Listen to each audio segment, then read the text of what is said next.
channel. It's DripInJoy, aka Mimi Joy. If you are new here, I specialize in glueless wigs, closures, and many more. Check out my recent videos to get to know me a little better. So you already see by the name of the title what we're doing today. We are plucking a closure. So stick around and make sure y'all like, comment, and subscribe for more content. So let's go ahead and get right into it. As you already see, I already started plucking. So before you do start plucking, you do want to go ahead and create that first line. How I create that first line, I do make a small thin line straight across the hairline. After you make that small thin line across the hairline, you also want to go ahead and just split it down the middle so that you can have your sections that you're plucking in. You don't want to pluck straight across because that can pretty much hinder your middle line. So if you're just going straight across and you're not plucking in that section, you're going to pluck too much in the front for the middle part. So meaning like you're going to have probably like a big space ball spot in the middle. And then in the back is going to be like, you know, the regular hair. But that's not the proper way because you want to control how much you pluck for your middle part line. You don't want it to be plucked too much. You want to control how much you pluck in that area. So trust me, this technique would definitely help you. You see, as you can see, that middle line is actually not being touched because I don't want it to create a line for that middle line. So go ahead and just start plucking in sections. Tip to plucking, you don't want to pluck directly at the top of that hairline. You want to go ahead and start plucking maybe an inch or 2 inch back from where you part. That is definitely the trick to plucking. Some people pluck directly at the hairline where they parted from, but that is incorrect. So the first tip, like I stated to y'all want to start plucking maybe like an inch or 2 from the hairline. So once you're done plucking that side, all you want to do now is push that same first line that you created for the hairline. You don't necessarily want to pluck that. You just want to go ahead and push it back and pluck in between. Now, plucking in between means plucking where you see thicker areas, where the areas are thicker than the other.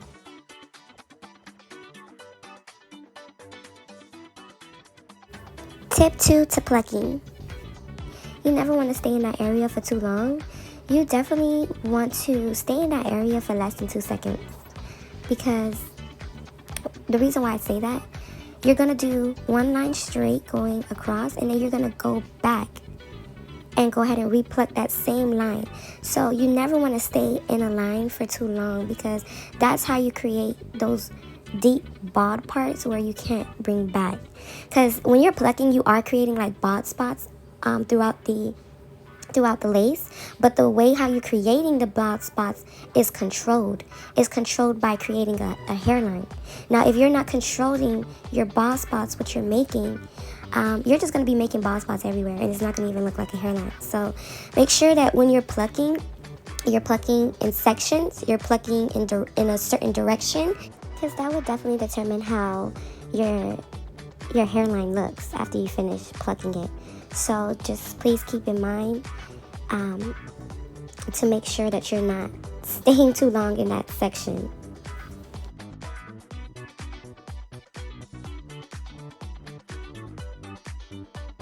Read to plucking.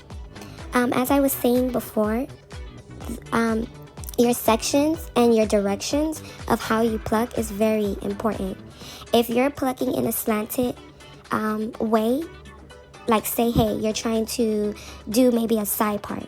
So you know that most of those pluckings are going to be slanted. Like your direction of plucking is going to be mostly to the side, especially if you're having a part that you're pushing it back or it's slightly slanted to the side. Those are the directions that you want to go. So the direction that the hair is going to fall in, that's the direction that you want to pluck. That is very important. A lot of people don't say that, and that's very important that a lot of people don't get that sections and directions of how you're plucking your hair is very important, and it determines how your hairline turns out. So keep in mind the angles that you're plucking in, how much you're plucking, and how big your sections are. So I hope that these 3 tips could help you, and I hope that your plucking skills get a little better. Make sure y'all like, comment, and subscribe for more tips. Thank you for watching.